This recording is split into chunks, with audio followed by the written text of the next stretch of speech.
सीधा तीनों। ओके, तो आज स्टार्ट करते हैं अपने third class of cost of capital. वैसे ये यूट्यूब में एक क्लास में पढ़ाया हुआ है, जो 2 क्लास में अपने पढ़े, अपने थोड़ा धीरे धीरे जा रहे हैं।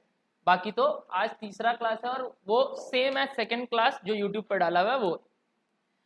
तो जिनका जिनका क्लास मिस्ड भी होगा वो आज तक का क्लास यूट्यूब से देख सकते हैं, इसके बाद से लाइव ही आना होगा। आइए, सबसे पहले तो अपने आज एक बार क्विक रिवीजन कर लेते हैं लास्ट का, और उसके बाद चालू करते हैं आज का क्लास। भैया रिवीजन क्या, रिवीजन एक ही कि केडी पढ़े थे और केपी पढ़े थे, शायद यही दोनों पढ़े हैं 2 क्लास में, केडी और केपी। KD 2, KP 2। 2 क्यों? एक रिडीमेबल, एक इररिडीमेबल, रिडीमेबल इररिडीमेबल। दोनों का काफी आसान फॉर्मूला था और मैचिंग फॉर्मूला था, और डिराइव भी अपने कर लिए थे खुद ही। पहला वाले का था interest amount 1 minus tax plus RP minus IP by N whole divided by RP plus IP by 2 into 100। IP is always net of, IP is always net of flotation cost, याद रखना, IP is always net of flotation cost. उसके बाद अपने पढ़े थे, अगर कुछ नहीं बोला तो RP is always face value, IP भी क्या पकड़ेंगे अपने, फेस वैल्यू। कुछ नहीं बोले तो आईपी को भी क्या पकड़ना है, फेस वैल्यू, याद रखना ये दोनों बात। और उसके बाद interest is always calculated on face value.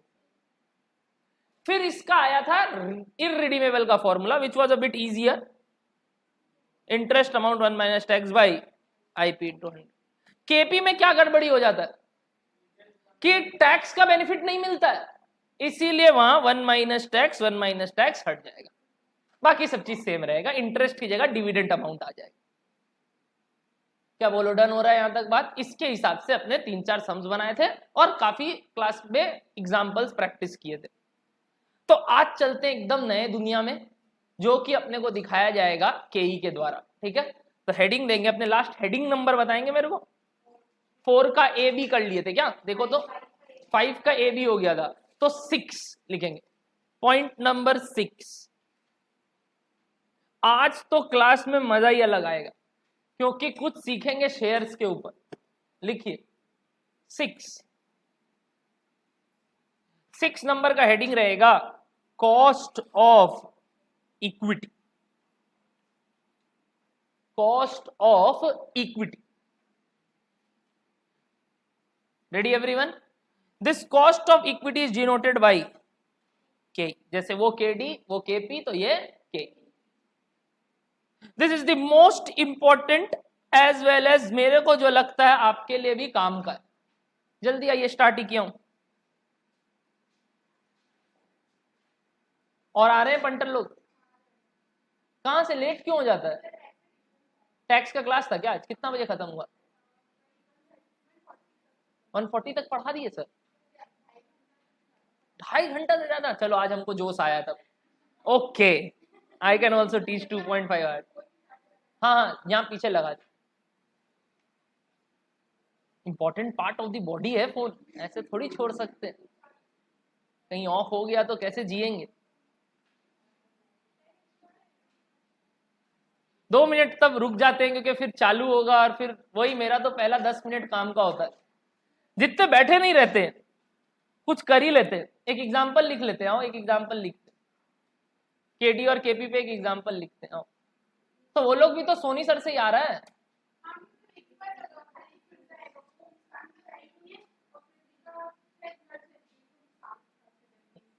Starting में एब्सेंट कर रहे हैं, चलो ठीक। चलो चलो चलो स्टार्ट करते हैं, एक एग्जाम्पल लिख लेते हैं, जितने सबका वेट कर लेते हैं 5 मिनट और। Tough example. 12.5% debentures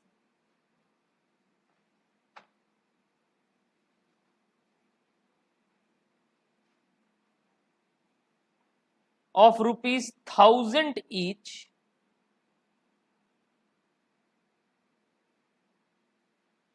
were issued at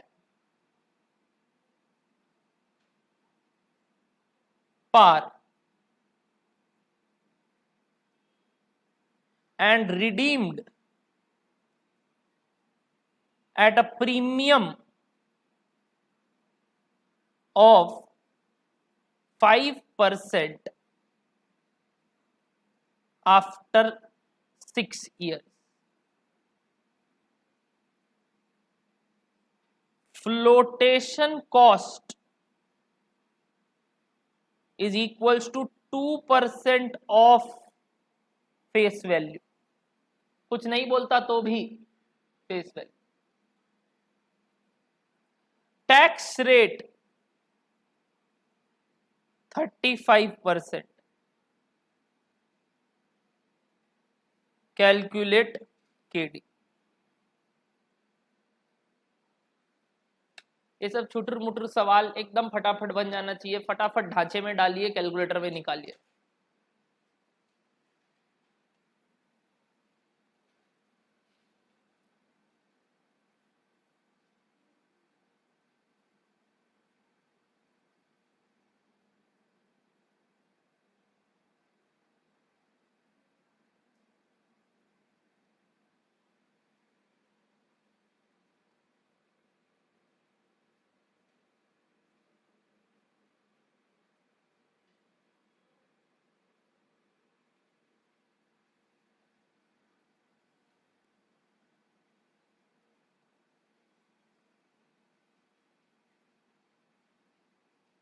जल्दी जल्दी गेट बंद कर दे।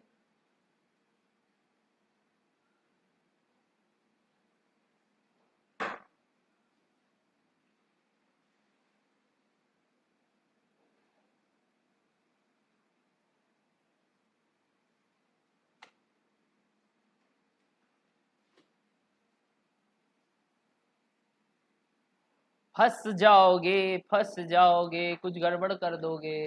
एक तो दिख गया हमको गड़बड़, दूसरा गड़बड़ दिख गया।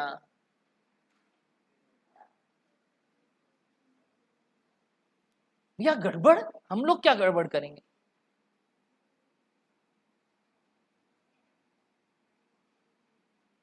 बताओ तो इंटरेस्ट अमाउंट कितना आया? इंटरेस्ट अमाउंट, खाली इंटरेस्ट अमाउंट नहीं, आफ्टर टैक्स करने से पहले 12.5 आया तो गलत है। 12.5 इज रॉन्ग, आंसर इज 125। 1000 का 12.5% मारोगे 125 आएगा। आज तक अपने लोग 12.5 ही लिख दे रहे थे क्योंकि 100 चल रहा था। हम गेम में लाया ट्विस्ट और किया 1000, तो अपने क्या होता है 12.5 ही। हम बोला इंटरेस्ट अमाउंट लिखते हैं, यहाँ इंटरेस्ट रेट नहीं। कहाँ जीरो? तो बाद में तुम जीरो लगाएगी एक्स्ट्रा, क्यों? तो गलत है ना, आपको 1000 देके बोला है। हाँ, आप फिर सब कुछ 100 पे कीजिए, वो कोई इशू नहीं। बट गलत क्या हो गया, अगर आप यहां 12.5 लिखे और आरपी को 1050 ले ले, ये गलत हो जाएगा, क्योंकि आरपी आप 1000 के हिसाब से ले रहे हैं बट इंटरेस्ट आप 100 के हिसाब से ले रहे हो। हम बोल दिया जब 1000 रुपए का है तो 1000 के हिसाब से काम करो ना। 1000 का 12.5% कितना होता है? 125 रुपये। तो 12.5 रुपया मत लिख देना, गड़बड़ हो जाएगा। एरर समझ में आ रहा है? ये सब सिली सिली। तो क्या हो रहा है, यहां 12.5 लिख दे रहे हो, यहां 1050 लिख रहे हो, तो गलत। या तो यहां 12.5 लिख रहे हो तो यहां 105 लिखो। समझ में आ रहा है? बट हम क्योंकि 1000 के हिसाब से बोल रहा है तो लोग यहां सही लिख रहे हैं, यहां गड़बड़ लिख रहे हैं, ये गलत हो जाता है, आंसर ही गलत आ जाएगा। तो कौन से पैटर्न के हिसाब से चलूं, 100 की 1000? एक बार 1000 के हिसाब से करते हैं क्योंकि 1000 दिया हूं, तो 12,500 का 125 रुपया 1 minus tax rate plus RP कितना आया, RP 1050 minus minus minus minus minus, बोलिए 1000 से 2% कम 980 आया क्या? 980 आंसर नहीं मालूम, हम तो अभी बनाया है, सामने सामने पैदा करते हैं हम तुम लोग में, क्या करें, हमको थोड़ी मालूम क्वेश्चन का आंसर क्या। Divided by 6 whole divided by 1050 plus 980/2 भैया अगर हम यहाँ 12.5 लिखा होता तो तब ये भी 105 लेते, ये भी 98 लेते, हमको कोई तकलीफ ही नहीं था, आंसर सेम आ जाता, क्योंकि आप 100 के हिसाब से काम किए। बट एक जगह 100 के हिसाब से और एक जगह 1000 के हिसाब से सम्स गड़बड़ हो जाता। क्लियर हुआ? Answer is 9.14। 1415 is all same. आपको तो सर्कल करके आना है जो सबसे करीब हो। आप तो अब वो भी नहीं लिख सकते आंसर डॉट डॉट, वरना बचपन में ये सब करते थे ना कलाकारी, हेंस प्रूव्ड, वो सब अब करने नहीं मिलेगा। अब आपको वो एमसीक्यू पैटर्न में जस्ट गोला करके आना, ओएमआर शीट मिलेगा, गोला करके आ जाना। मैम डेट डिवेंचर का क्लास देखे थे आप? तो आप बोले थोड़ा देखे। अब वो थोड़ा क्या होता है? 2 मिनट। थोड़ा तो आई विल अज्यूम ना कि आधा। कोई बात नहीं, आज का क्लास इंडिपेंडेंट है, आप जल्दी से जल्दी देख लीजिएगा कल तक में। ये मैं टाइम वेस्ट कर रहा था और कुछ नहीं, क्योंकि लोग आए नहीं थे। वैसे कुछ समझ में आया कि अच्छा यहां गड़बड़ कर सकते थे अपने, अगर 1000 बोलता तो। डन है? Answer is 9.1415। जो बोलो बोलो बोलो, आगे बढ़ूं? चलिए ठीक। तब आज का हेडिंग लिख चुके थे अपने, दोबारा से लिखना तो लिख दो, क्योंकि सम्स बीच में आ गया था। कोई बात नहीं भैया, हम लोग पीछे किए हैं जहां भी किए हैं। आज का heading point number 6, cost of equity. Very very important topic. 2 से 3 नंबर इधर से आ जाएगा। मोटा मोटी मेरे को लग रहा है ये चैप्टर 5 से 6 नंबर के लिए, 5 नंबर का तो है ही। बाकी देखते हैं, पता चल जाएगा दिसंबर में क्या आता है क्या नहीं आता है। तब तक अपने भी थोड़ा डिलेमा में। आइए तो भैया स्टार्ट करते हैं। गजब कैलकुलेटर है, गजब। हाँ इतना सा, और कोई लेके आया ऐसा ढांचा वाला, अरे एक इतना सा कैलकुलेटर ये तो मिनी कैलकुलेटर है। आओ स्टार्ट करते हैं। चलो चलो चलो, डोरेमोन वाला गैजेट नहीं है, इसको बड़ा कर दे अपने लोग लिख रहे थे कॉस्ट ऑफ इक्विटी, और उसको समझने के लिए अपने को बहुत इंपॉर्टेंटली एक चीज जानना होगा कि शेयर होल्डर कौन होते हैं। बताइए शेयर होल्डर कौन होते हैं? कंपनी के मालिक, ओनर है कि नहीं? दे आर दी मालिक, कर्ता धर्ता ऑफ दी कंपनी। यही लोग हैं जो पैसा लगा के रखे हैं कंपनी पे एकदम फेथ के साथ। बताइए, हम आपको पहले क्लास में बताया था कि शेयर होल्डर का रिस्क सबसे ज्यादा कि डिबेंचर होल्डर का रिस्क सबसे ज्यादा? शेयर होल्डर का रिस्क सबसे ज्यादा। क्यों? क्यों? क्योंकि उनका रिटर्न रिटर्न रिटर्न फिक्स्ड नहीं, उनको कोई फिक्स्ड अमाउंट ऑफ रिटर्न नहीं मिले, प्लस पता भी नहीं मिले कि नहीं। वेरिएबल छोड़ो, पता भी नहीं मिले कि नहीं। डिपेंड करता है कंपनी प्रॉफिट कमा भी रहा है कि नहीं, कमाएगा तो भी दे कि नहीं पता नहीं, क्योंकि वो कंपनी के ऊपर है कि वो सारा प्रॉफिट ट्रांसफर कर ले रिजर्व में कि हमको बांटना चालू कर दे। क्या डन हो रहा है आपको बात? ठीक। यानी कि इस सेक्टर का एक्सपेक्टेशन सबसे ज्यादा होता है। हाँ एक और हो गया, ठीक है हो गया। इस सेक्टर का एक्सपेक्टेशन सबसे ज्यादा होता है, तो इस सेक्टर का कॉस्ट सबसे ज्यादा होगा। तो अपने दो थिंकिंग अगेन कि cost of equity for company, पहले सुन लेना फिर लिख लेना, is equals to expected return of equity share holders. बोलो कैसा लगा ये बात? जो इक्विटी का खर्चा कंपनी के लिए है वो बराबर है जो हम सोच रहे हैं हमको चाहिए, क्योंकि हमको जितना चाहिए तुमको उतना देना होगा। My expected return is your cost is my expected return. यही तो हम 2 बार बोला था आपको कि जो मेरे को मिलता है वो उसका खर्चा, जो उसका खर्चा वो हमको मिलता है। चलिए ठीक, यानी भैया अपने इक्विटी का थिंकिंग यहां से चालू करेंगे, रिटर्न से। भैया खुद के पैसे का क्या कॉस्ट, सोच के देखिए, खुद के पैसे का क्या कॉस्ट? ये तो आपका पैसा है इक्विटी, अपने पैसे का क्या कॉस्ट होता है? अपना पैसे का एक ही कॉस्ट होता है, अपॉर्चुनिटी कॉस्ट।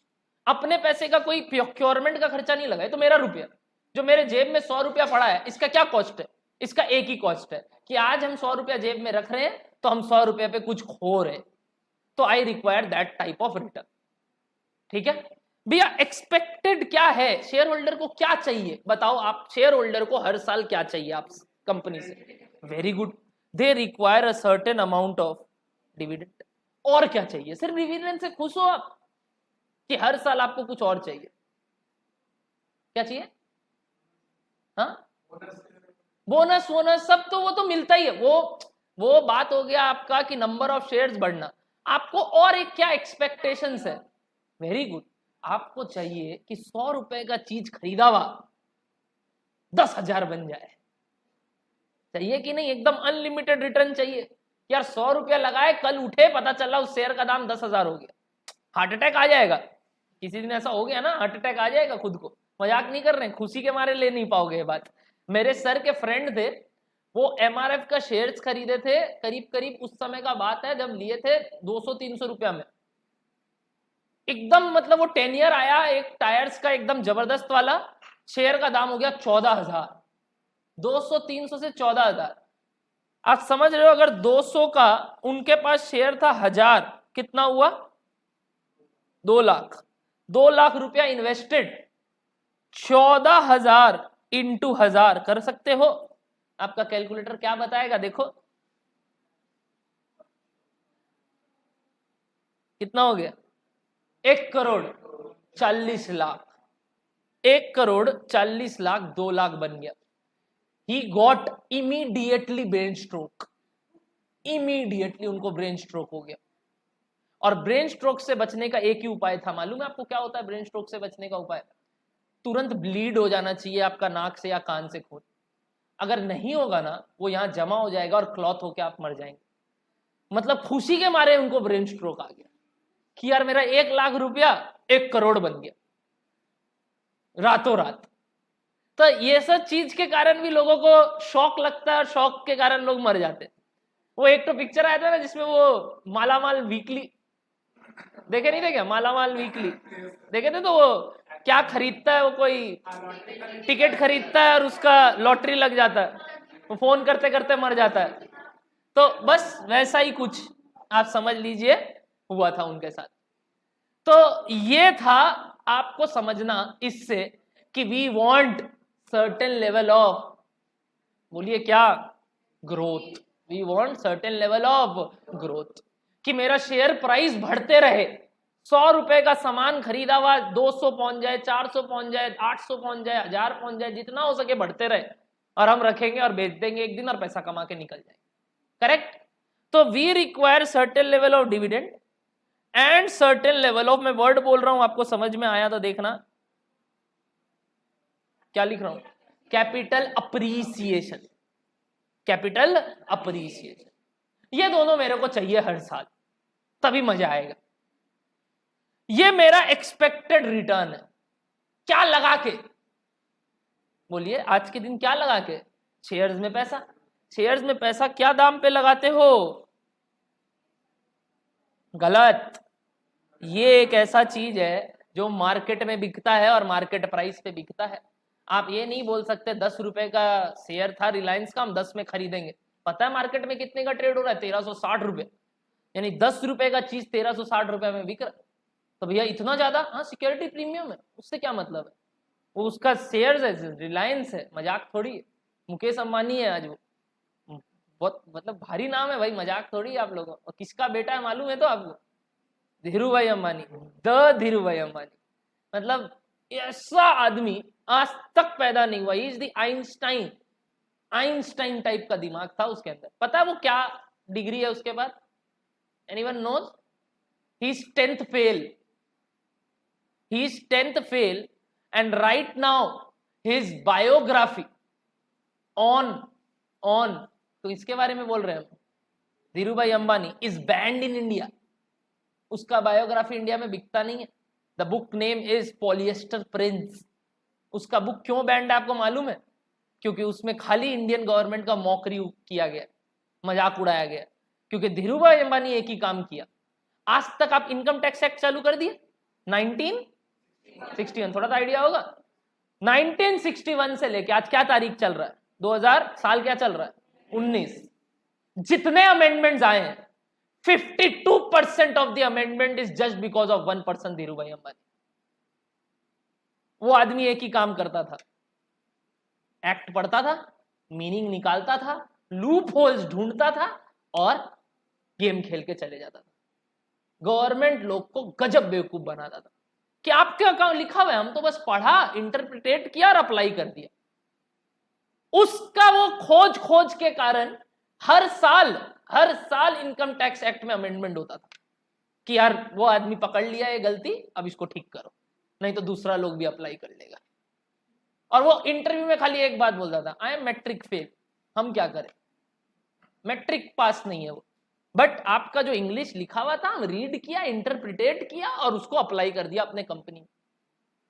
1997 तक रिलायंस कंपनी पेड 0 टैक्स, जबकि उनके बुक्स में करोड़ में प्रॉफिट थे, क्योंकि वो एक लूप होल ढूंढे जिसको बोलते हैं, आप एक चैप्टर देखे होंगे अपने बुक में, set of and carry forward.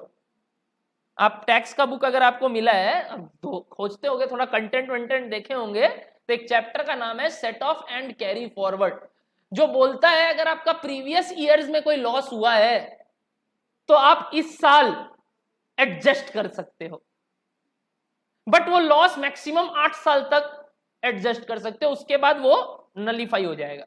But एक लौता ऐसा लॉस होता है जो अनलिमिटेड टाइम तक एडजस्ट कर सकते हैं। भैया वो कौन सा लॉस है, अब्सॉर्ब्ड डेप्रीसिएशन। मतलब भैया अब्सॉर्ब डेप्रीसिएशन, देखो क्या किया वो आदमी बोला कि हम जब जब मशीन खरीद रहे थे उसको डेप्रीसिएशन चार्ज करना पड़ता, बट वो उस साल डेप्रीसिएशन क्लेम ही नहीं किया एज अ खर्चा। क्या डेप्रीसिएशन एक खर्चा है, हाँ, बट उसको वो क्लेम नहीं किया। तो भैया क्लेम नहीं किया तो क्या हुआ, उसका डेप्रीसिएशन जमा होने लगा, अक्यूमुलेट होने लगा, हाँ आ जाएगा वापस, अक्यूमुलेट होने लगा, और बिना डेप्रीसिएशन लिए उसका लॉस आ रहा था। तो जिस साल तक लॉस आ रहा था वो डेप्रीसिएशन को क्या करने लगा, जमा। पता है उसके पास कितने का डेप्रीसिएशन जमा हो गया था, आइडिया भी है आप लोग, कुछ बोलेगा ना आप लोग दिमाग घूर जाएगा। 40,000 करोड़ का वो एसेट्स का डेप्रीसिएशन इकट्ठा कर लिया था। अब जिस साल से उसका प्रॉफिट क्रॉस करने लगा वो डेप्रीसिएशन अमाउंट, वो डेप्रीसिएशन को क्या लेने लगा, खर्चा। और कब तक ले सकता है, 8 नहीं, अनलिमिटेड साल तक। ऐसे करते करते करते करते 1997 आ गया, वो टैक्स ही नहीं देता था। अब आया गुस्सा चिद्दू को। कौन है चिद्दू, अरे P Chidambaram, the then finance minister of India, हम चिद्दू बुलाते हैं प्यार से उसको। तो वो चिद्दू जी क्या बोले सुनिएगा, चिदम्बरम जी बोले 1997 में ही challenged in front of national television, सबके आगे बजट के टाइम, धीरू भाई अंबानी मैं एक ऐसा लॉ ला रहा हूं जिसको बुलाते हैं minimum alternate tax. Minimum alternate tax companies लोग के लिए लाया गया और उस हिसाब से एक 18% का टैक्स का कैलकुलेशन हुआ। ऐसे कंपनी पे 30% लगता है नॉर्मल नियम के अनुसार, आईटी एक्ट के अनुसार, बट मैट के अनुसार 18% लगेगा और एक अलग तरीके से कैलकुलेशन होगा, वो आपको जानना नहीं है क्यों अभी कैसे, वो सब आपको टैक्स में सिखाया जाएगा। और उस हिसाब से आप अनअब्सॉर्ब डेप्रिसिएशन को नहीं ले पा रहे थे। धीरू भाई अंबानी बोला चैलेंज एक्सेप्टेड। 1998 में भी वो टैक्स नहीं दिया, क्योंकि मैट का लॉ में भी एक लूप होल था जो वो यूज कर लिया, और वो लूप होल अभी आपको समझ में नहीं आएगा क्योंकि आप मैट जानते नहीं। 1998 का बजट में P Chidambaram in front of national television said sorry to Dhiru bhai Ambani कि मेरा गलती हो गया, मैं आपको बोला अगली बार से ऐसा काम नहीं करेंगे, बट ये जो एक फ्लॉ आप ढूंढे हैं उसको हम हटा देते हैं। और 1998 के बाद से Reliance company paid tax, but उससे पहले तक धीरू भाई अंबानी 1 रुपए का टैक्स नहीं दिया government. He was so smart. So smart, ऐसा ऐसा आदमी नहीं था भाई, बहुत दिमाग का आदमी था उसके अंदर। कहाँ पेट्रोल पंप में सारा पेट्रोल देता था, आपको मालूम है, he was a normal staff serviceman of petrol pump. कहाँ कहाँ से आज उसके नाम पे पेट्रोल पंप, एकदम माथा घुमा दिया ये आदमी। तो इस जैसा आदमी का ना दिमाग, आपको पढ़ने में मजा आएगा। आपको चाहिए वो बुक पॉलिएस्टर प्रिंस, मेरे पास है हाँ, और वो भी सॉफ्ट कॉपी में। तो आप बोलेंगे तो आप लोगों को सेंड कर देंगे, पढ़ना, you will learn many things about tax. यही बोलते हैं थोड़ा हट के रहा करो। बाकी लोग ना सिर्फ किताबी भाषा पढ़ते हैं, मुझे पसंद नहीं। आपको थोड़ा बाहर आना होगा दुनिया के, और थोड़ा इंटरेस्टिंग फैक्ट जानना होगा। Just for that I want आप डेली सिर्फ 5-10 मिनट पेपर पढ़ा करो बाबू लोग। I am not asking you to read Hindus, economic times, ये बड़े बड़े पेपर्स आपको पढ़ने के दरकार नहीं है, क्योंकि इन सब के लैंग्वेजेस हो सकता है आपको एक बार में क्लियर नहीं हो, और इन सब के बात आपको एक बार में क्लियर नहीं हो। बट विथ टाइम जब आप टेलीग्राफ ही पढ़े तो आपको धीरे धीरे आइडिया लगेगा टर्मिनोलॉजीज का। जैसे एक टर्मिनोलॉजी बोलता हूं, देखते हैं कितने लोग बोलते हैं हाँ भैया सुना हुआ है, रेपो, रेपो रेट। कितने लोग सुने हैं, हाथ ऊपर, रेपो रेट, हाथ ऊपर। जैसे सच बताना, रेपो रेट कभी सुने हैं जिंदगी में? इकोनॉमिक्स में सुने हो तो क्या होता है?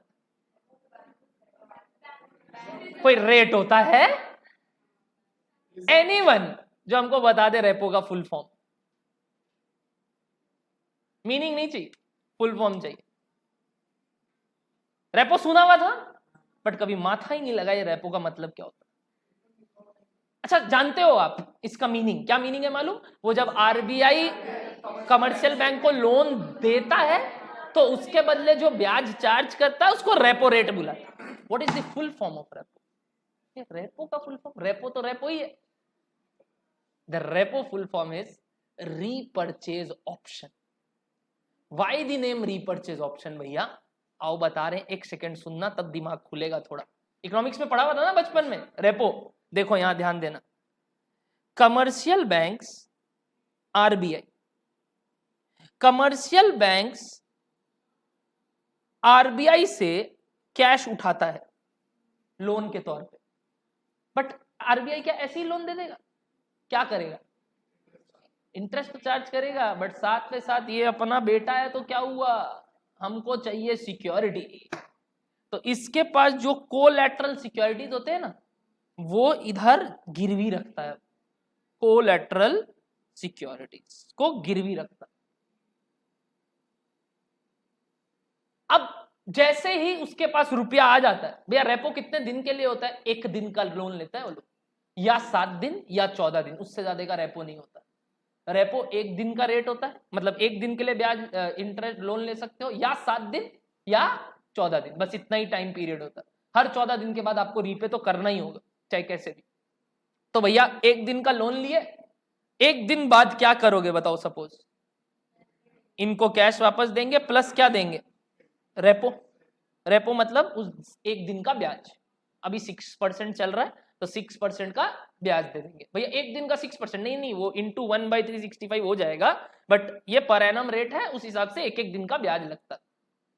इसके बदले आरबीआई क्या करेगा वापस? Very good, return the collateral security. एक चीज नोटिस कीजिए, हम अपना ही चीज जो आरबीआई को दिए थे वापस से खरीद रहे हैं।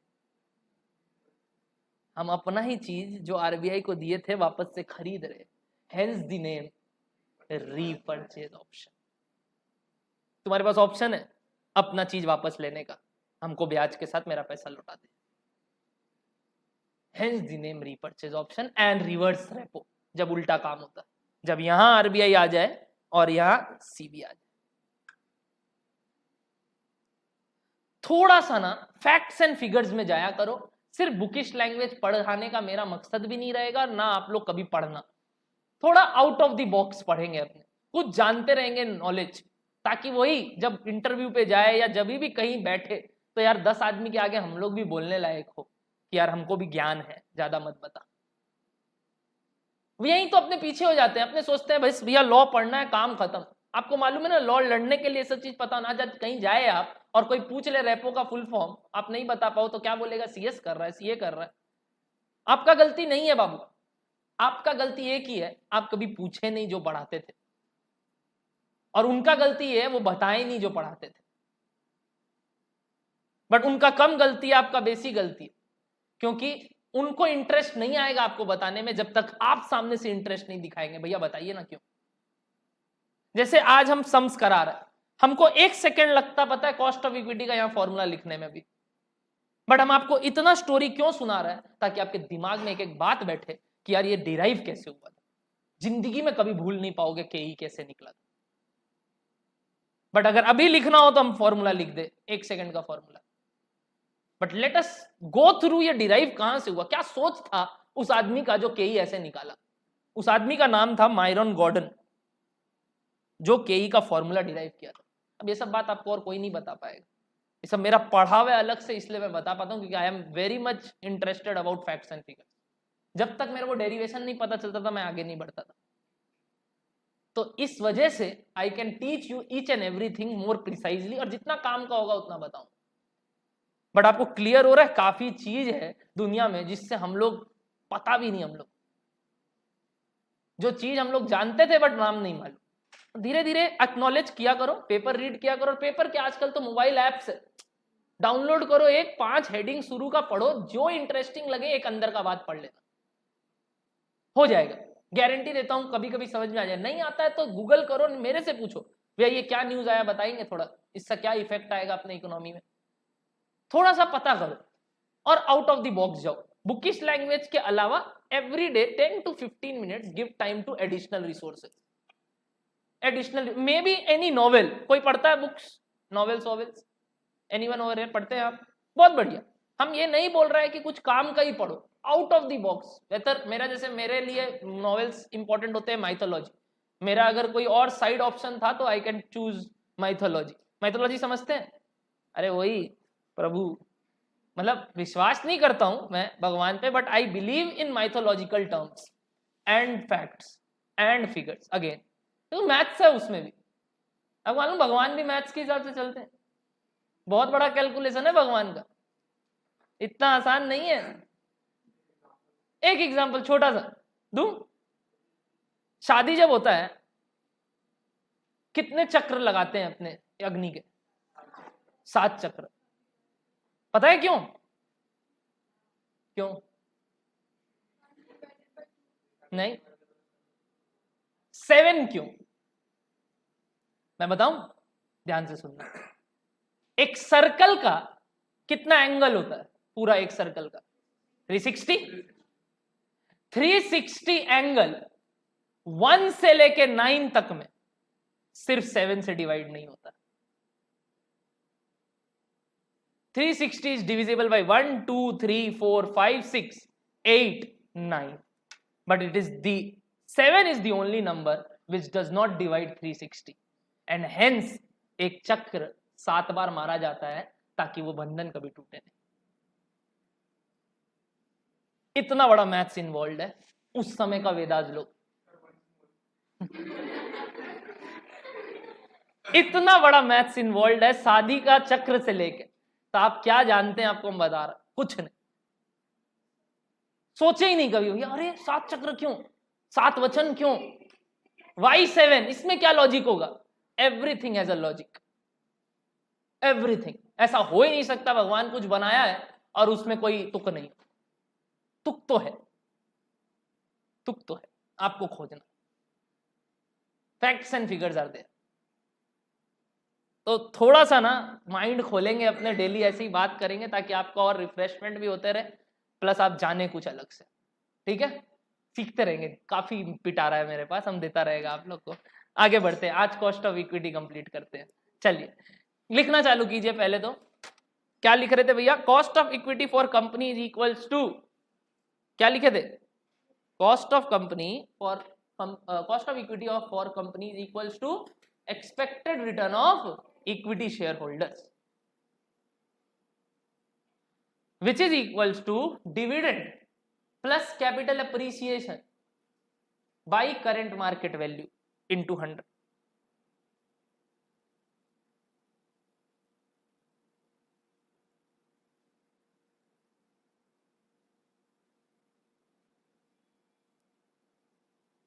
लिख लिए?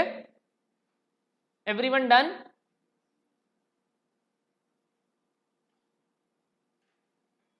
भैया यहां कौन सा डिविडेंड का बात चल रहा है? 1 साल का कि 10 साल का कि 25 साल का कि क्या? पर एनम कर रहे हैं ना, यानी एक एक साल का अमाउंट लिखते थे ना ऊपर अभी डिविडेंड, वो जब कॉस्ट ऑफ केडी और केई निकाले थे तब भी केपी। तो भैया ऊपर क्या आता है बताएंगे आप हमको? उसको लिखा जाता है D1। D1 का बोलोगे full form? Dividend at the end of the first year. जो आने वाला साल है उसका कितना डिविडेंड मिलेगा, जो आने वाला साल है उसका कितना डिविडेंड मिलेगा, वो मेरा एक एक्सपेक्टेड रिटर्न कि यार इस साल के एंड तक इतना रुपया कंपनी देगा, प्लस कैपिटल अप्रिसिएशन। देखो समझ में आया गया क्या लिखना चाह रहा हूं? P1 माइनस P0 का मीनिंग डिकोड करने का कोशिश करो। P1 मतलब price at the end of the first year, P0 का मतलब प्राइस टुडे। क्या यही डिफरेंस कैपिटल अप्रिसिएशन है? यानी P1 माइनस P0। समझ में आया आपको? P1 माइनस P0 का मतलब कि इस साल के एंड तक जितना दाम हो गया और आज जो दाम चल रहा है वो गैप भी हमको कमाना है, और जो डिविडेंड मिलेगा साल के एंड पे डिवाइडेड बाई क्या लिखूं, कोई बोल सके तो मजा आ जाए। Very good, P0। Why P0? आज के दिन का प्राइस जिस पे खरीदे, आज के दिन का प्राइस जिस पे खरीदे। देख रहे हैं आप खुद बोल पाएंगे अगर सोच पाएंगे। डन है? इंटू 100। यहां तक जा रहा है माथे में? Second thing, D1 by P0 plus P1 minus P0 by P0 लिख सकता हूं क्या इसको? चलेगा? P0 दोनों को दे दिया, एक P0 इधर एक P0 इधर, बीच में एवरेज वो एलसीएम लेंगे तो एक ही P0 आएगा। होपफुली इतना मैथ्स आता है, होपफुली। काफी तकलीफ था बट इतना तो समझ पा रहे। डन है यहां तक बात?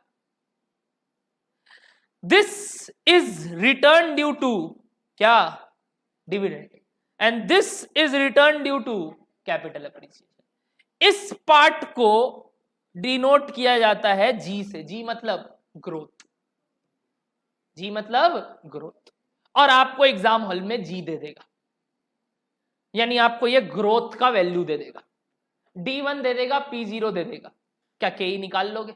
तो बताओ KE का फॉर्मूला क्या हुआ अल्टीमेटली? फटाफट एवरीवन जल्दी जल्दी बताओ। D1 by P0 plus G into 100%। What do you mean by D1? Dividend at the end of the first year, जिसको अपने और क्या क्या नाम देते हैं मालूम? Expected dividend. क्या नाम देते हैं? एक्सपेक्टेड डिविडेंड या डिविडेंड टू बी पेड। क्या डन हो रहा है बात? P0 का मतलब करेंट मार्केट प्राइस, G का मतलब growth rate. This formula was derived bye Myron. समझ में आ रहा है बात आपको? और ये फॉर्मूला आज के दिन एक एक आदमी अप्लाई करता है शेयर खरीदने या को अपना रिटर्न निकालने के लिए।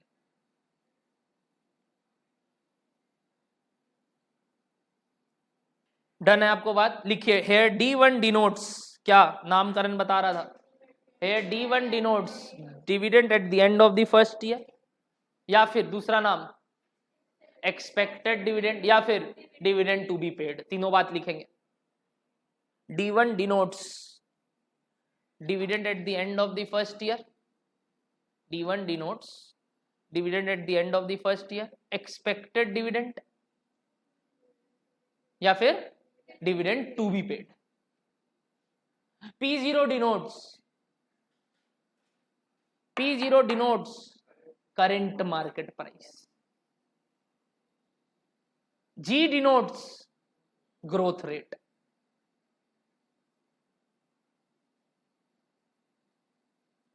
चलिए दुनिया में चलते हैं इसका example number 1। Ready everyone? KE का एग्जाम्पल करें थोड़ा। एग्जाम्पल नंबर 1, चलिए।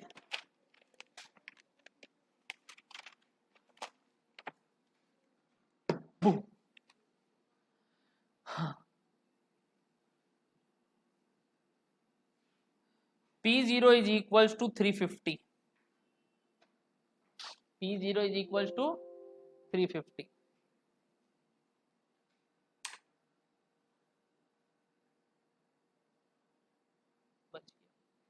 P0 is equals to 350. D1 is equals to 20. Growth rate is equals to 5%. Calculate के भैया कैसे लिखते हैं सिखा देंगे क्या? खुद कर लो, हमको क्या बताना।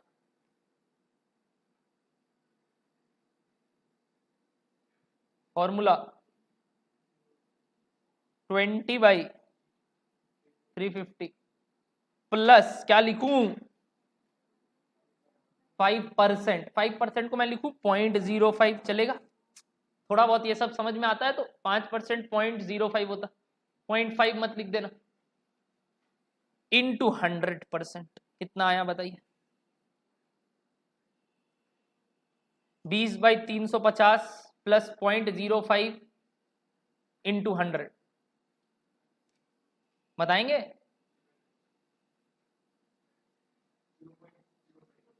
नहीं 0.05 नहीं आए, 10.71 टाइप्स।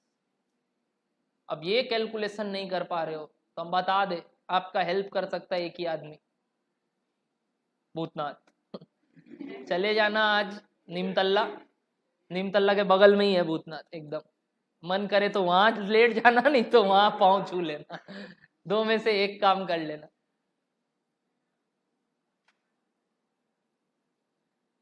डन हो रहा है? God of death. चालू करें? चलो आगे बढ़ते। और बताओ भैया, एक और एग्जांपल दीजिए ना, हम लोग थोड़ा और क्रिस्प होना चाहते हैं इस चीज को लेके। ठीक है, एग्जांपल 2। आंसर नहीं, ऐसा हो कैसे सकता है? 20/350 प्लस 0.05 इंटू 100। 0.05 और 0.05 एक ही होता है। हमको बहुत दुख होता है कई बार कि ये सब मैथ्स भी हमको बताना पड़ता है। बाई डिफॉल्ट एक मैथ्स टीचर हूं तो बता सकता हूं और पेशेंस लेवल है। आया? Very very good. आगे बढ़ सकते हैं क्या बाबू लोग? चलिए ठीक, एग्जाम्पल 2 लेते हैं। चलिए अब दिमाग लगाते हैं थोड़ा। हाँ भैया लगवाइए दिमाग। P0 is equals to 350।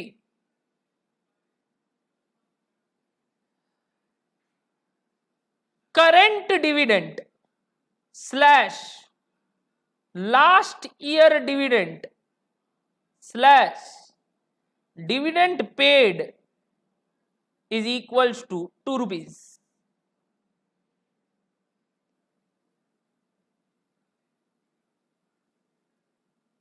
is equals to 2 rupees। growth rate is equals to 10%। Calculate के।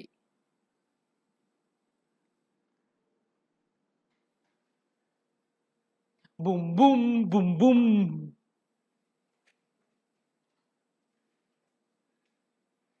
जल्दी करो, जल्दी करो।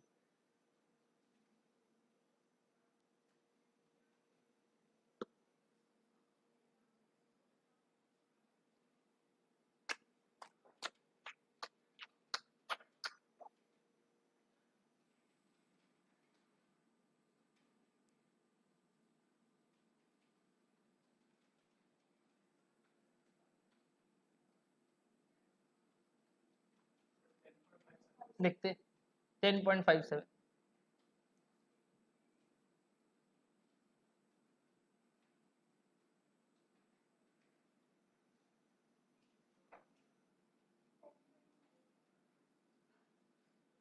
Let's see.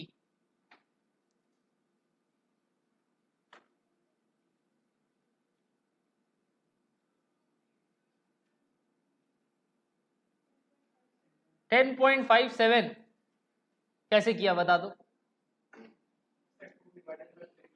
हाँ हाँ, इंटू 100 गलत है,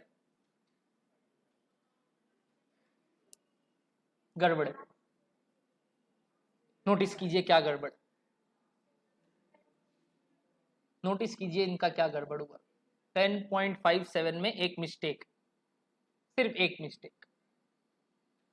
बता दूं ये जो दिया हुआ है इसका मतलब क्या होता है, आप कोई बोल सकते हैं? Current dividend, last year dividend या डिविडेंड पेड का मतलब मैं लिख रहा हूं D1 या D0।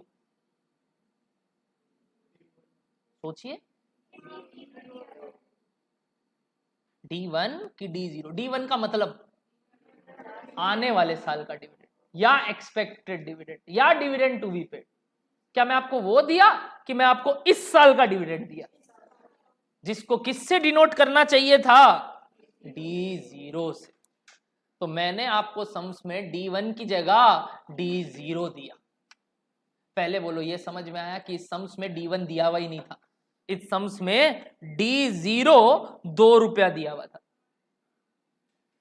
एक लॉजिक जो लगा सको और D1 बता सको D0 से, कोई एक लॉजिक से कि भैया अगर D0 ₹2 है तो D1 इतना होना चाहिए।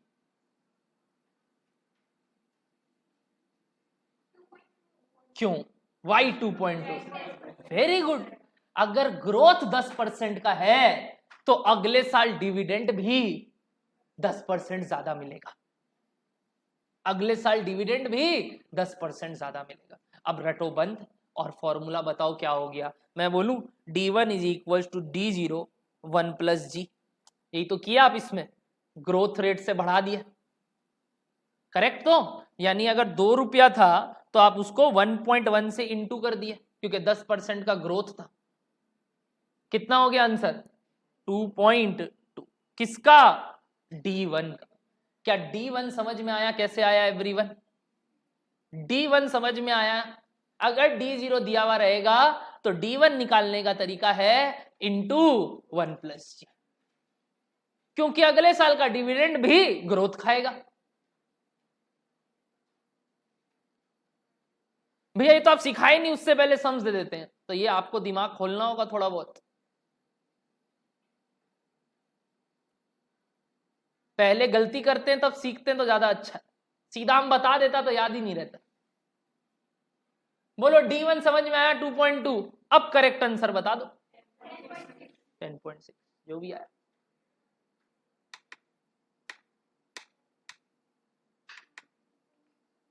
$10.62 टाइप्स। क्या बोलो क्लियर हो रहा है लॉजिक कि हाँ भैया अच्छा ठीक है, जब D0 दिया हुआ रहेगा तो D1 निकालना होगा।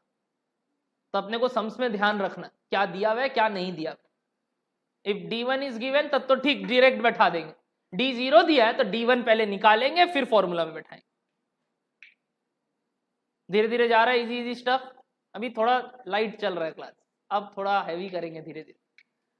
आगे बढ़े, ठीक भैया। अगर खाली बोलता डिविडेंड ₹2 है तो अब समझ में आ रहा है गलती क्या पकड़े? D1 की D0, अपने फंस गए। Correct. As per CSR concern, अपने इस सम्स में डिविडेंड को D0 पकड़ेंगे, D1 निकालेंगे, आंसर निकालेंगे। अगर ऑप्शंस में आंसर मिलता है D1 के अनुसार तो टिक करके आ जाएंगे, बट अगर आंसर नहीं मिला तो इसको D1 पर के कर लेंगे, दो में से एक आंसर मिल जाएगा।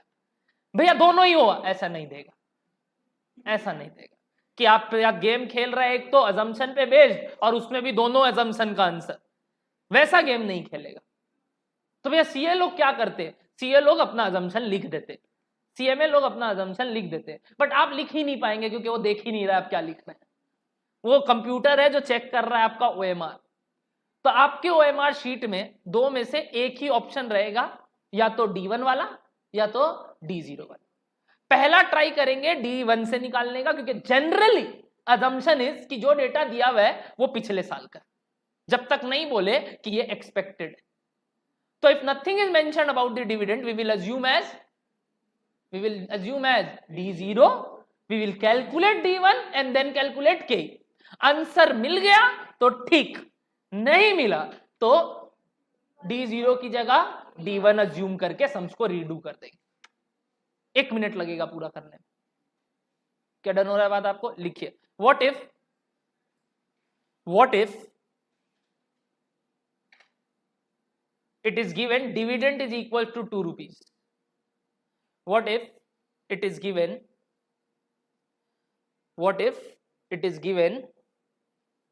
dividend is equals to 2 rupees? क्या करेंगे बताइए? We will assume it as D0. But if after assuming it as D0, we will assume it as D0, but after assuming it as D0,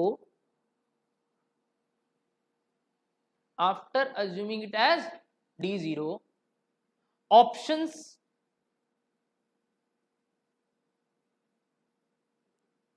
are not matching, then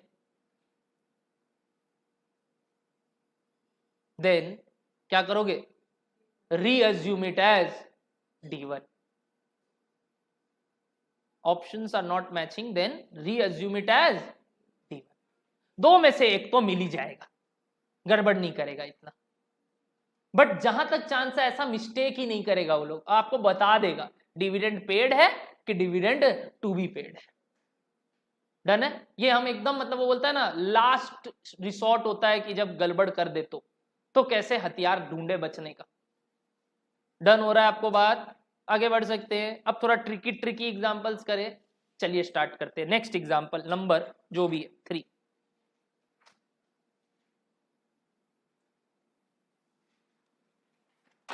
example number 3। Ready, study, go. Equity share capital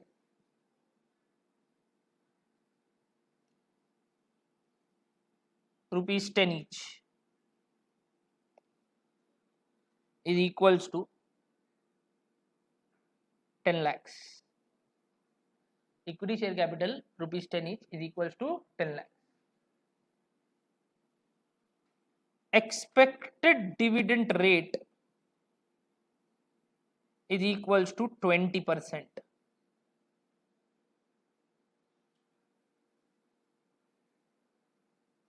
Expected dividend rate is equals to 20%.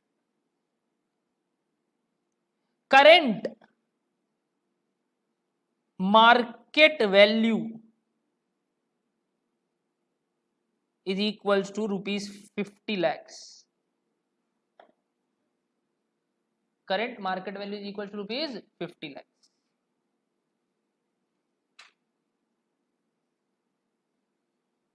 Growth rate is equals to 6%. Calculate K.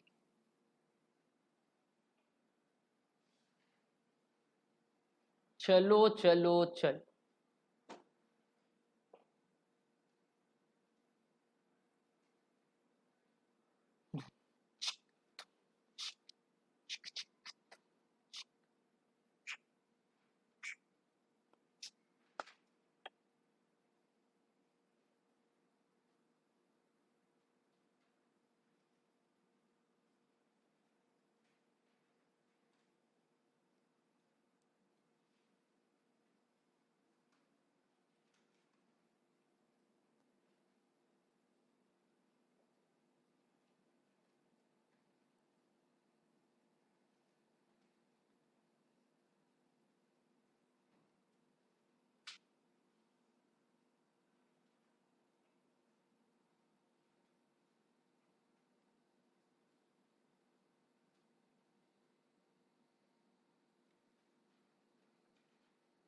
10%।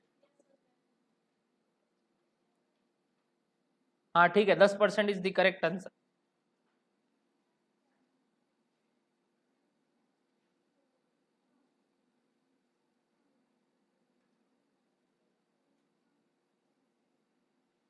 आया 10, तो बस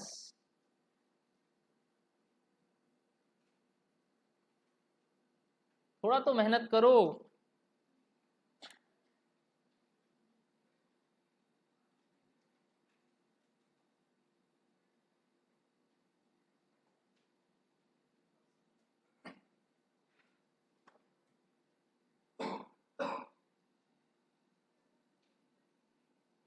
बोलो बोलो बोलो। Dividend कितना रुपया आया D1? 2 lakh की जगह मैं 2 रुपया बोलूं? 10 का 20% पर शेयर पे निकाल लेते। यानी कि rate is always calculated on face value. Face value अगर 10 रुपया है तो 10 रुपए का 20% 2 रुपया। P0 कितना है? P0 50 रुपया कैसे आया भैया? 10 लाख 10 रुपया करके था, यानी 1 लाख नंबर ऑफ शेयर्स था। 1 लाख नंबर ऑफ शेयर्स था। टोटल वैल्यू 50 लाख है, यानी पर share value is 50 lakh by 1 lakh rupees 50 पर शेयर, यानी एक एक शेयर का दाम 50 रुपया है। समझ में आया? 2 रुपया डिविडेंड आया। कैसे आया? 10 का 20%। 50 रुपया कैसे आया? 50 lakh divide by 1 lakh shares. और जी तो दिया हुआ था 6%। फॉर्मूला में बैठाना था, आंसर करना था। 10% आंसर आ रहा। 2/50 plus 0.06 is coming as 10%।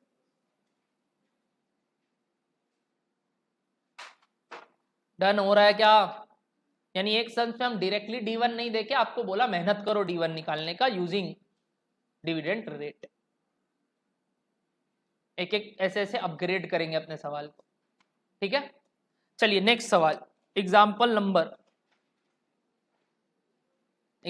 Number जल्दी बताइए कौन सा चल रहा है? 4।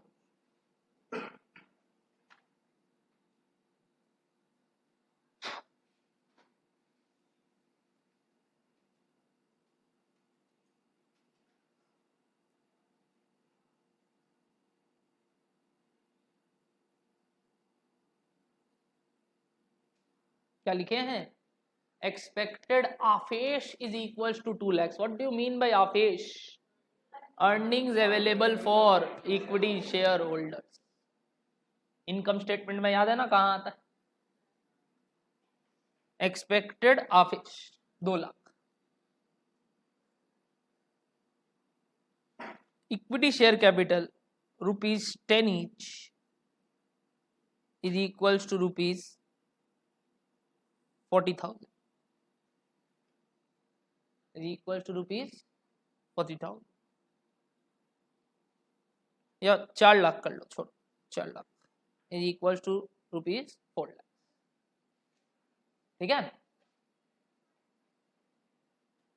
डिविडेंड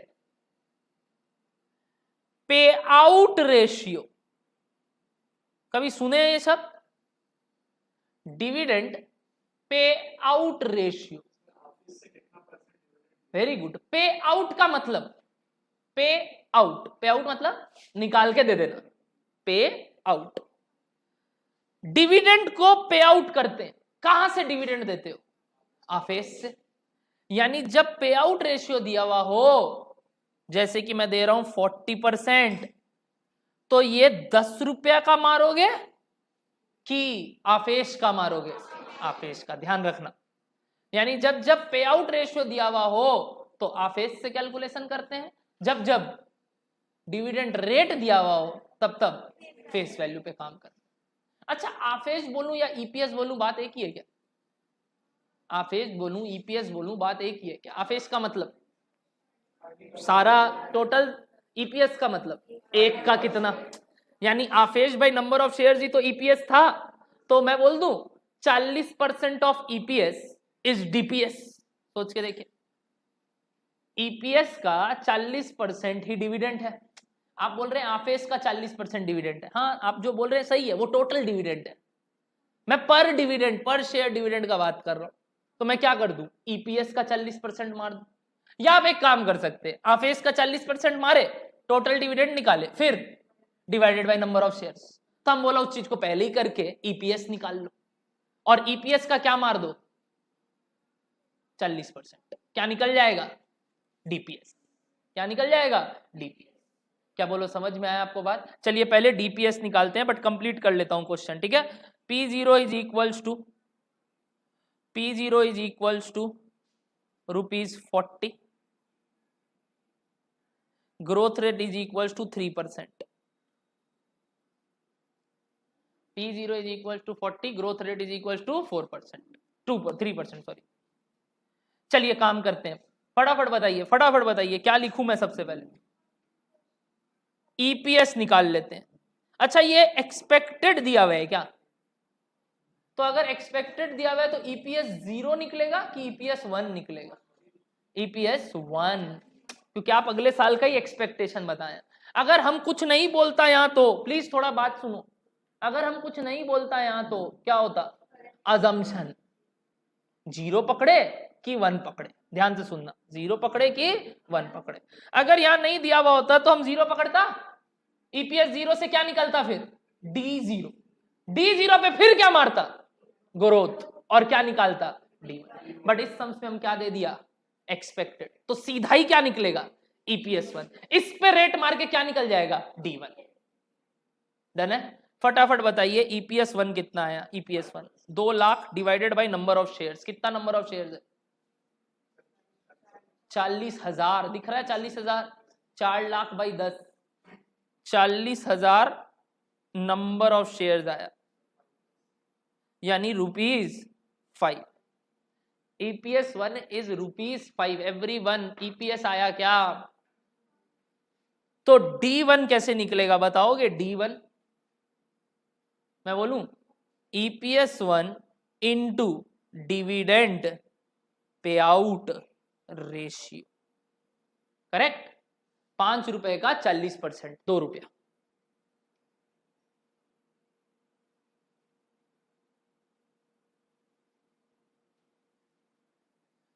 बट अगर मैं एक्सपेक्टेड वर्ड नहीं देता तो ये क्या होता D0, ये ईपीएस 0, ये क्या आता D0। फिर कितना परसेंट का ग्रोथ देते इस पे? 3% का, D1 निकालते। बट इस सम्स में मैंने एक्सपेक्टेड ही दी।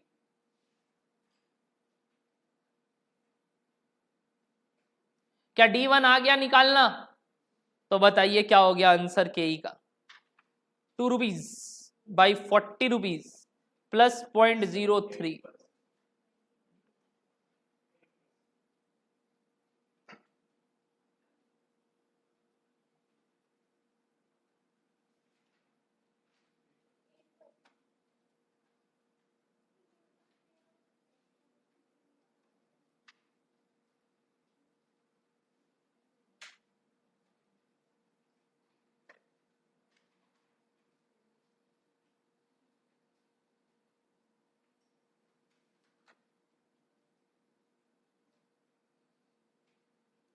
डन? तो एक नोट लिखेंगे, when dividend rate is given, एक नोट लिखेंगे, एक नोट लिखोगे, when dividend rate is given, when dividend rate is given, we calculate it on, we calculate dividend on, we calculate dividend on क्या? face value। when dividend rate is given we calculate dividend on face value, and when, क्या बोलने वाला हूँगा मैं बताइए, and when dividend payout ratio is given, and when dividend payout ratio is given,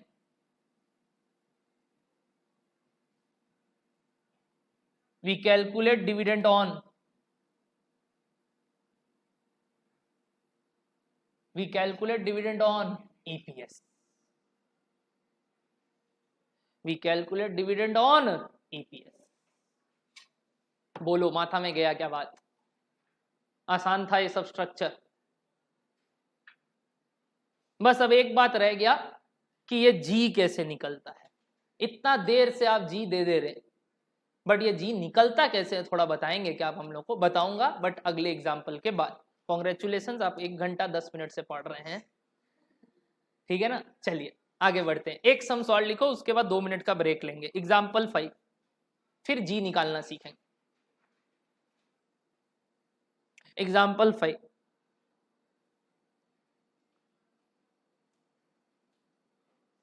आफेश is equals to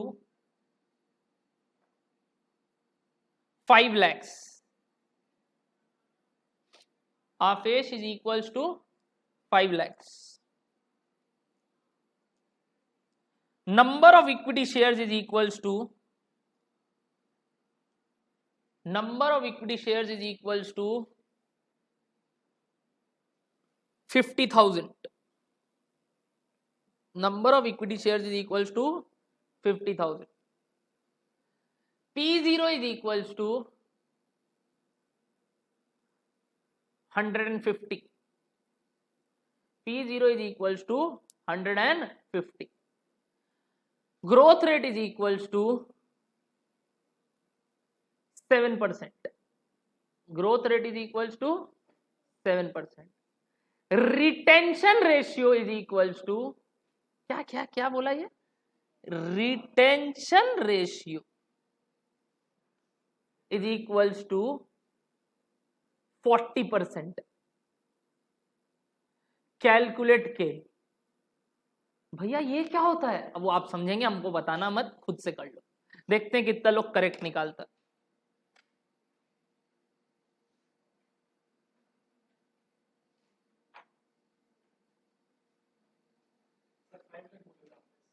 आफेश 5 lakh. हे भगवान, retention ratio ये होता क्या है भैया? सोचिए, दिमाग दौड़ाइए, नामकरण से पकड़िए, क्या बताना चाह रहा हूं।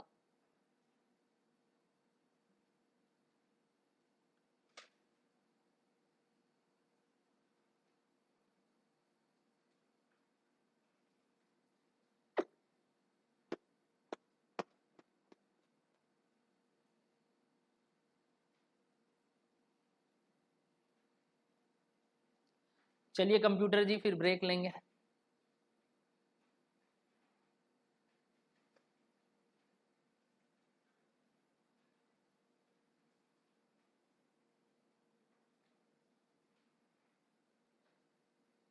एक मिनट दिया बनाने के लिए। 11% एक आंसर, और आपका समय शुरू होता है अब।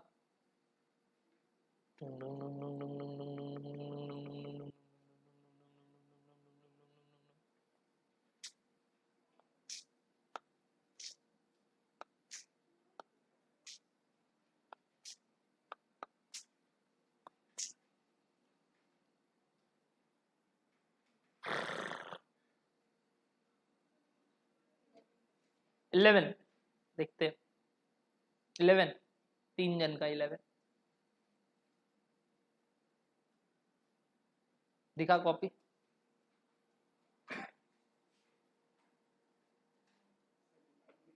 वो हम समझ लेगा, इतना तो हम तेज है रे, थोड़ा बहुत। एक मिस्टेक हो गया ये,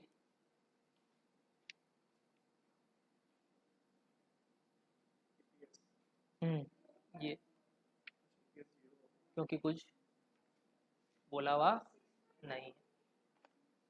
11% इज रॉन्ग, एक मिस्टेक हो गया, बाकी सब सही है। क्या मिस्टेक हुआ मैं बता दूं? ईपीएस 1 नहीं, ईपीएस 0 निकलेगा, क्योंकि मैंने ये नहीं बोला आपको ये एक्सपेक्टेड है कि नहीं है, तो अजम्पशन क्या लेना होगा? ईपीएस 0। तो जिनका 11% आया वो रिटेंशन रेशियो का सही काम किए, बट ईपीएस 0 ले लिए, 1 ले लिए ईपीएस 0 की जगह। बाकी 11% इज नॉट रॉन्ग अगर आपका अजम्पशन है कि वो ईपीएस 1 है। तो या तो 11% ऑप्शन में मिलेगा, या तो जो अभी आएगा वो मिलेगा।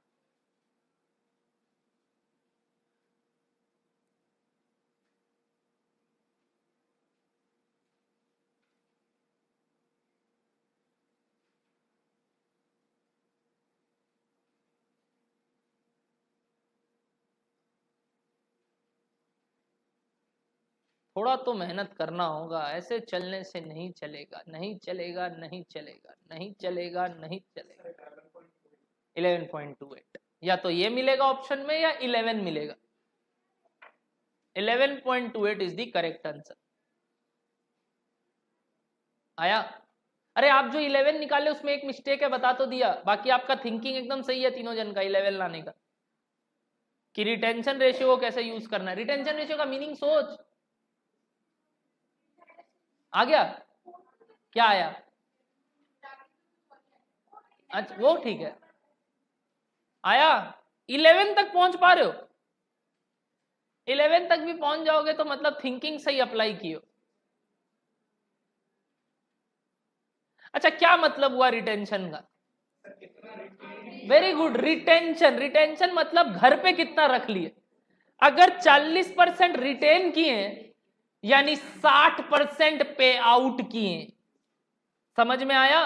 अगर 40% रिटेन किए यानी 60% पे आउट किए। तो मैं एक बात बोलूं, dividend pay out ratio is equals to 100% minus retention ratio. 100% minus retention ratio, सोच के देखिए, क्योंकि pay out is equals to 100% minus 40% यानी 60%। लिखिए इस बात को, dividend pay out ratio is equals to 100% minus retention ratio. Dividend pay out ratio is equals to 100% minus dividend pay out ratio is equals to 100% minus retention ratio. अब ये formula है, but आप खुद नामकरण से पकड़िए ना, कि 40% अगर रिटेन कर रहे हैं तो 60% पे कर दे रहे हैं।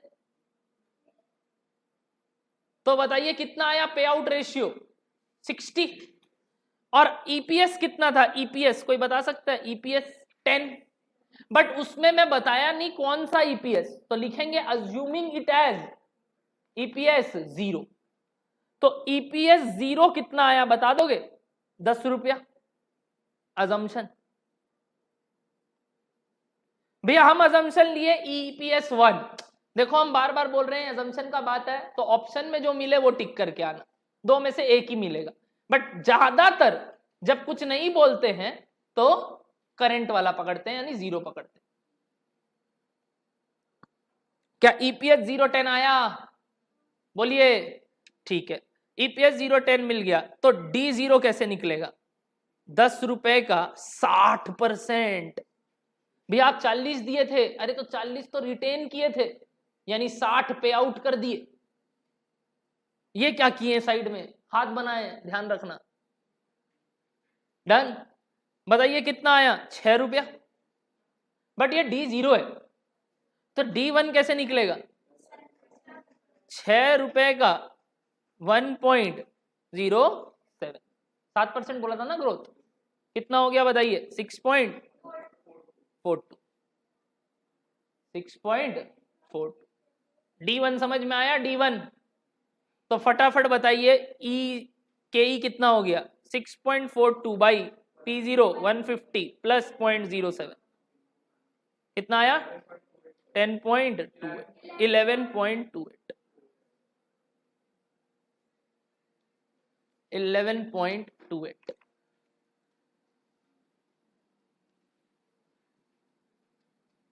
आज टैक्स की क्लास से आए थोड़ा नींद आ रहा होगा। हाँ हाँ सर, नींद ले लिए? सो ही गए?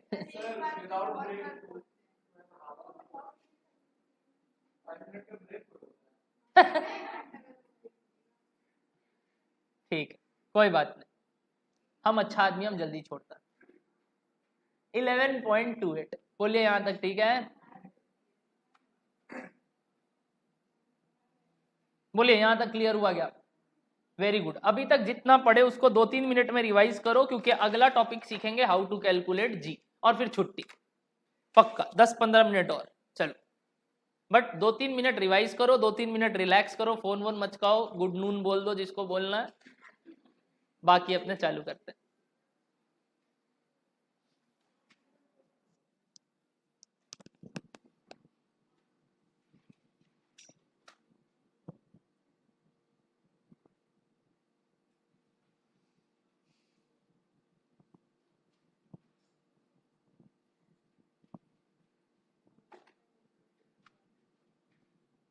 आज सुबह अकाउंट्स का पहला क्लास था, ओरिएंटेशन ज्ञानबाजी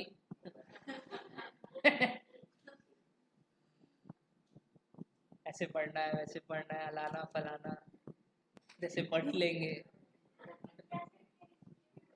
हाँ ओ बताया भाई, नाम पता चला कैसे बना? कैसे? हाँ NAV और उसका AVI है, मिलके नवीन।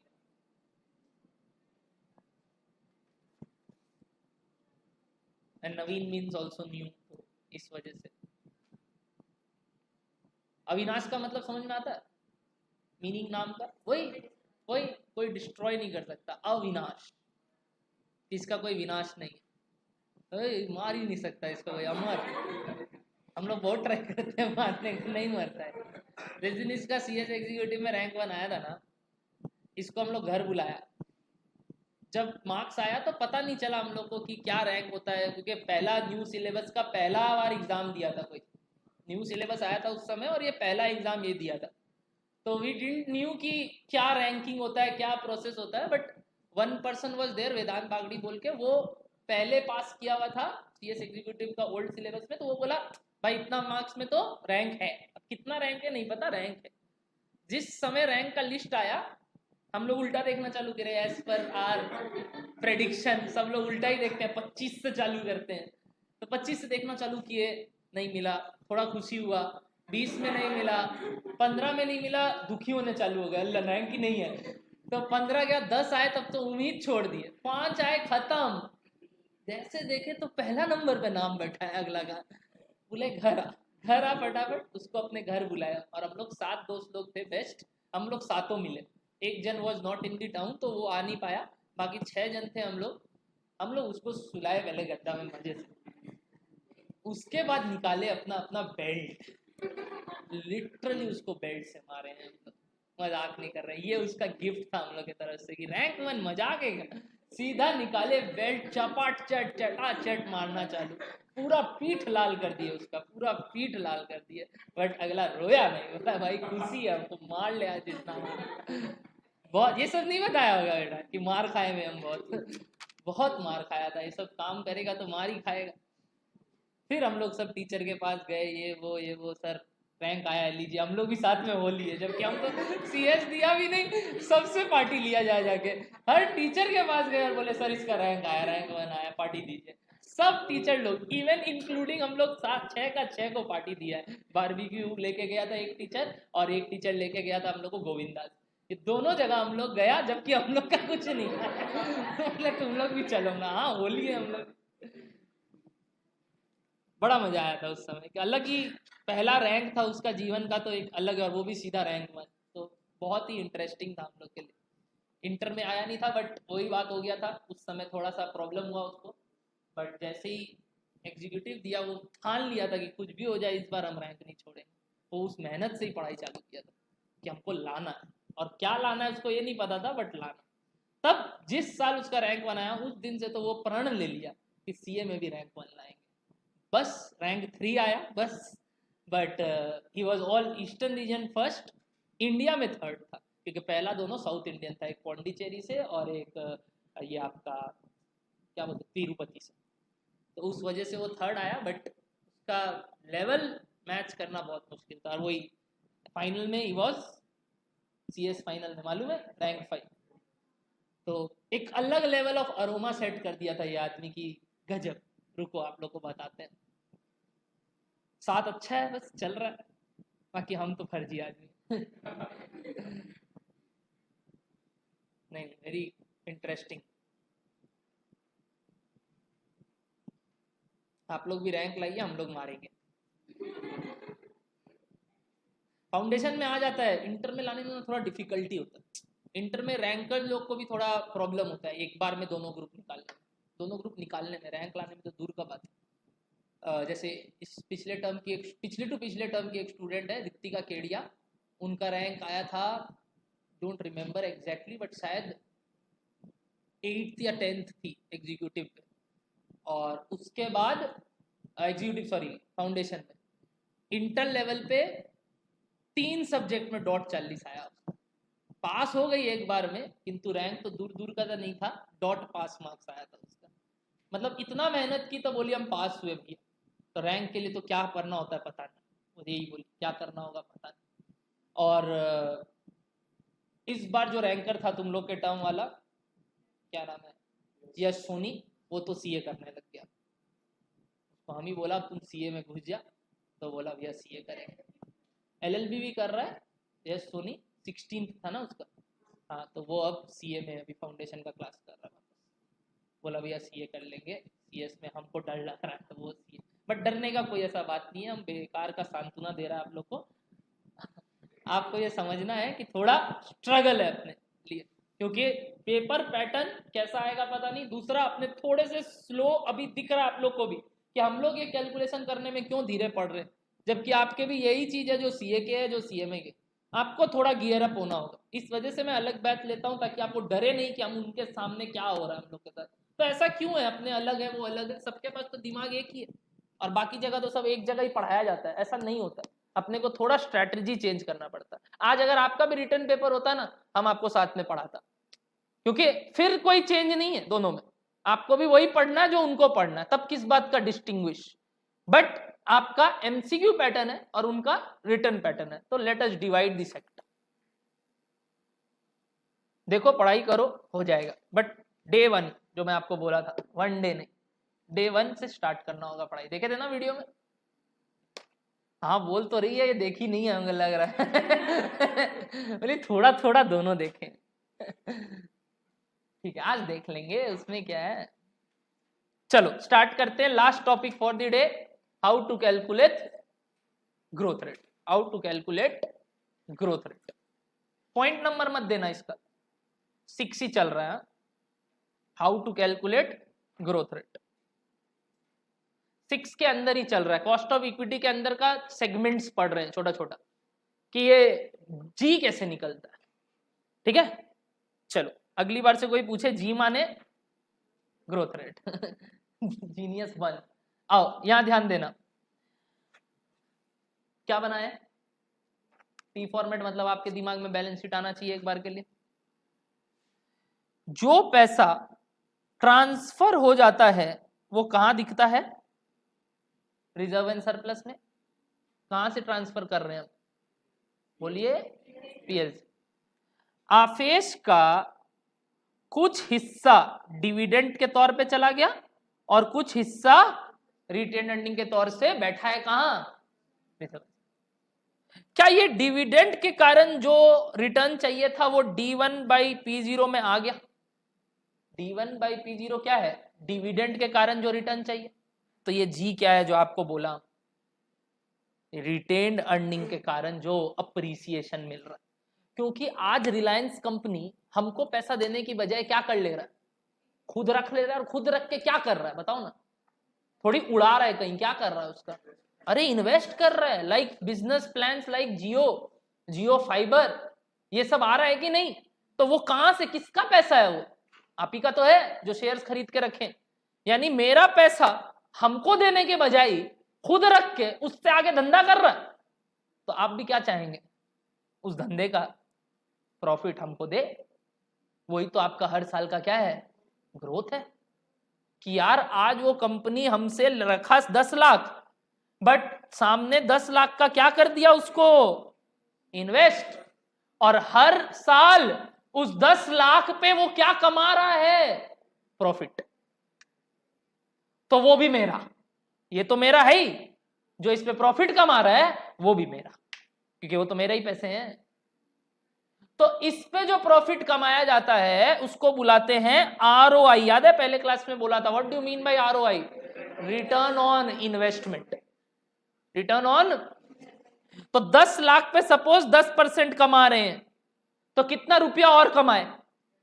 बोलिए कितना रुपया और कमाए? 1 लाख रुपया और कमा लिए। क्या ये 1 लाख रुपया मेरा ग्रोथ है? क्या ये 1 लाख रुपया मेरा ग्रोथ है? सोच के देखिए। बट अपने लोग को रुपया टर्म्स में पता होता है कि परसेंटेज टर्म में पता होता है रिटेंशन। परसेंटेज जैसे पिछले सम्स में बोला था 40% रिटेन की, यानी 40% का 10% हम एक्स्ट्रा कमाएंगे, सोच के देखिए, एक बार मारिए तो 40 का 10, वो भी आपको मारना पड़ता है, क्या बोले हम, 4%, समझ में आता। अच्छा, यानी ये 4% क्या है, ये 4% क्या है, ग्रोथ। ये 4% क्या है, ग्रोथ। तो कैसे निकला ये 4%, बताएंगे कैलकुलेशन एक बार फटाफट। ये 40% क्या था, रिटेंशन रेशियो, 40% क्या था, और ये 10% क्या था, आरओआई। तो G is equals to, formula बोलिए, retention ratio into ROI. G is equals to retention ratio into, retention ratio को बी से लिखा जाता है, स्मॉल बी, और आरओआई को आर से लिखा जाता है। तो G is equals to B into R. याद रहेगा ये बात, और समझ में आ गया क्यों, लिखिए इस बात को, G is equals to, G is equals to retention ratio into ROI, retention ratio into ROI. Retention ratio मतलब बी, आरओआई मतलब आर। तो G is equals to B into R. Example, dividend pay out ratio is equals to 35%, ROI is equals to 12%. Calculate G.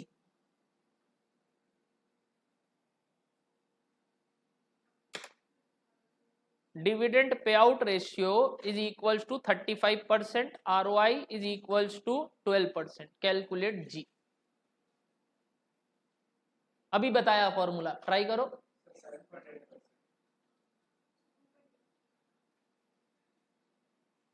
आ गया, कैसे निकाले पहले बताओ। भैया आप तो रिटेंशन रेशियो दिए ही नहीं। अरे हम दिए हैं, खोजना होगा। 35% पे आउट है, यानी 65% पे आउट है। 65 इंटू 12 कितना आ रहा है, 65 का 12%, बोलिए, या 12 का 65%, एक ही बात दोनों तरफ से, 7.8%। आया क्या 7.8%? एवरीवन गेटिंग माय पॉइंट कि जी कैसे निकलता है। बस ये लास्ट ही टॉपिक था, इसके ऊपर एक फुल फ्लेजेड अब बड़ा सवाल करते हैं और वाइंड अप करते हैं टॉपिक को, ठीक है। नेक्स्ट क्लास से अपने किताब के सम्स करेंगे और वाइंड अप कर देंगे थोड़ा बहुत टॉपिक को। भैया चैप्टर खत्म हो जाएगा नहीं, और 2 क्लास लगेगा कल के बाद, मतलब नेक्स्ट क्लास के बाद, यानी टोटल आपके लिए 6 क्लास का चैप्टर, 5 क्लास का चैप्टर होगा, ठीक है। चलो आगे बढ़ते हैं। भैया लिखाइए ना एक और एग्जाम्पल, चलो ये एग्जाम्पल करके दो तो माने। Ready, example,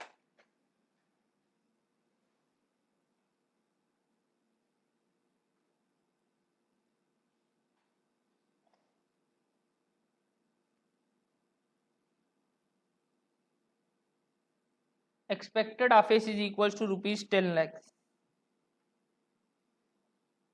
number of shares is equals to 1 lakh,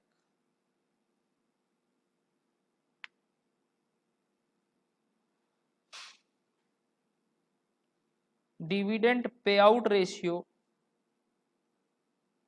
is equals to 45%, P0 is equals to rupees 200,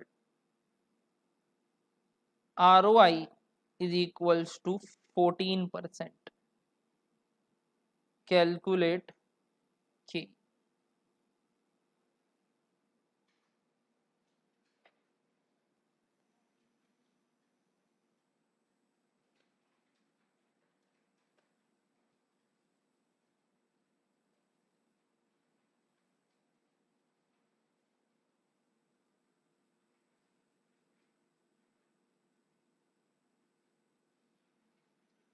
जिनको ये क्लास दोबारा से रिवाइज करना है तो मेरा कॉस्ट ऑफ कैपिटल का सेकंड क्लास भी यूट्यूब पे डाला हुआ है, वो यही है, आप दोबारा से देख सकते हैं अगर कहीं भी हिंचेज आया तो।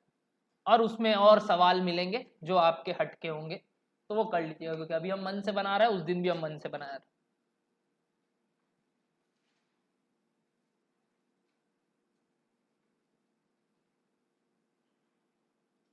हुआ क्या समझ,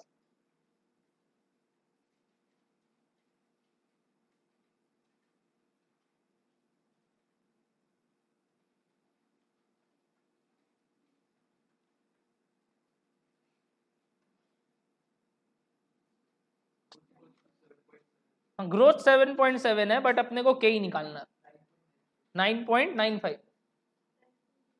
9.8 थोड़ा अलग है, मतलब या तो गड़बड़ किया, ये एक्सपेक्टेड दिया हुआ था।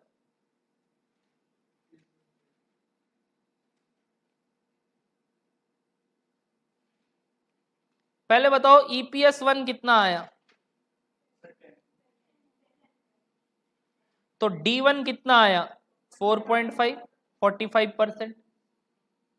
P0 दिया हुआ है 200 बट G दिया हुआ नहीं है, G निकल जाएगा 55 इंटू 14 कितना आया 7.7। तो बस के ही निकालना है 4.5 बाई 200 प्लस 0.077 इंटू 100 95। देखो कहीं मिस्टेक हुआ है 9.95। EPS का 45%।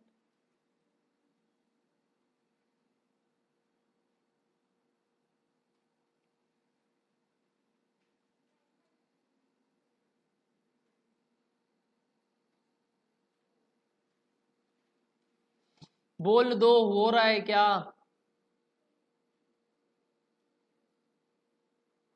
बस काफी पढ़ लिया आज, 1.5 घंटा हो गया और नहीं, इतना बहुत है आज के लिए।